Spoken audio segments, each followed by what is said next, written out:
Hey guys, everything new under the sun here. I've got a little how-to video. It's real simple, but again, it may help the next guy, I don't know.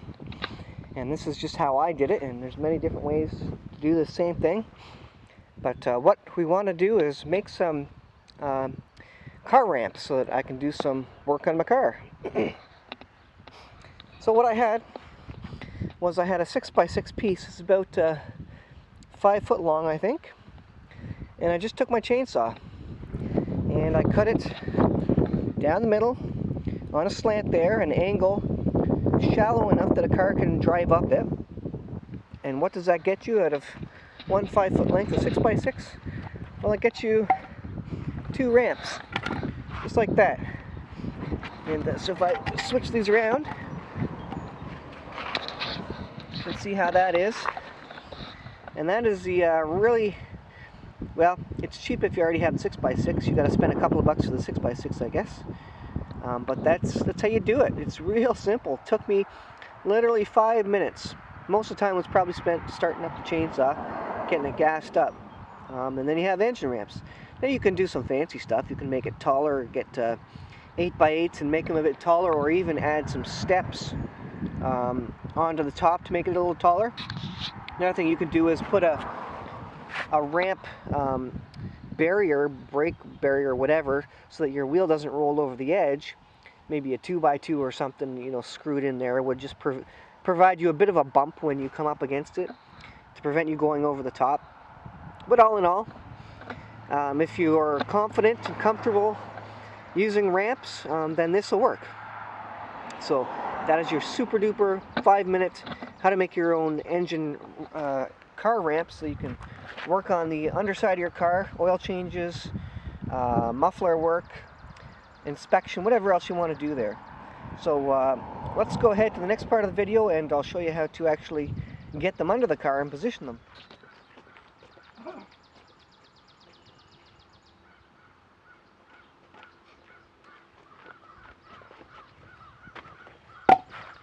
So we've got 2 car ramps. So how do you get them under the car? Well, how do you get the car up onto them? It's fairly easy.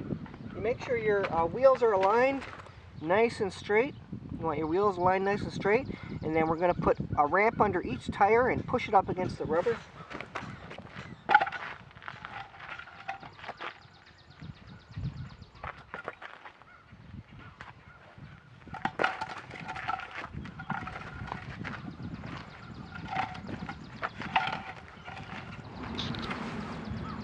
Now, of course, when you're doing this, you want to make sure that these 6x6s are aligned directly in front, in line with the wheel, and snugly under.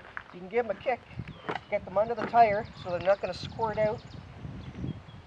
And make sure, like I said, they're straight, because you want to pull straight ahead onto them. I'm going to reposition this a little bit. Give it a jam it in there. And then normally it helps to have a spotter. I don't at this point in time. Just should be fine. So I'm going to go ahead and try and drive up onto the ramp here. And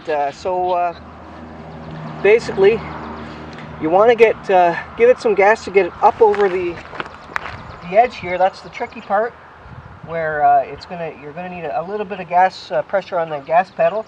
And then once you come over the hump here onto the flat part, the car is really going to take off because you got all that gas on there to get it up the hill. So you got to be fairly quick about getting your foot off the gas and then onto the brake real light, and so that you don't drive over the edge. And one thing about it is you need enough horizontal surface to make it easier, so that you don't fly off the end as soon as you get over this hump, because you will kind of roll over a bit just trying to get up the ramp. So we'll start the car up and we'll get it up there.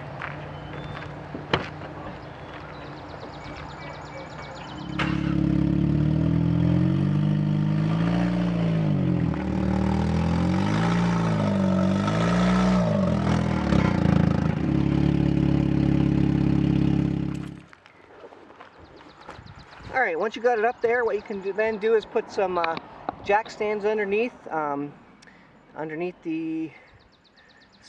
jack point here. There's usually a jack point underneath your rocker panel. I know mine is here because the cutout's here. You want it, the jack stand to be underneath the pinch weld, of course, of the door.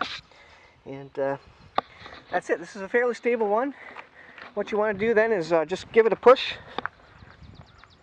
and that just rocks it back and forth to make sure we're stable. Make sure your tires are basically centered and in a safe position. You just generally want to make sure that they're not going to fall off. And then you've got an extra, what would it be? Well, 5.5 inches basically, I guess, of the actual 6x6, where you can get under there and work. So I'm going to be doing some muffler work, so this will come in real handy. Now, it's you know, the higher the better in general when it comes to working on your car, but this is just enough that you can get under there, move around on your back, and get a little bit of work done without really rubbing up against the bottom like the oil pan. So I got to work here, but that is your tutorial. Again, this is maybe another one for my kids. How to go ahead and make your own car ramps. You don't have to buy them. If you got some 6x6, or can even buy a length of 6x6 or a railroad tie would work excellent for this same thing. So you might need to get your chainsaw out and just give it a cut down the center, and you got a perfect little ramp there. So I'll get to work this morning. Like I say, the next project coming up is the muffler here. And I apologize for the scratch on the lens, by the way. I have ordered a new lens for this thing, but that's causing some blurriness on the lens. So. Alright, let's get to the work. Thanks for watching, guys. We'll see you in the next video.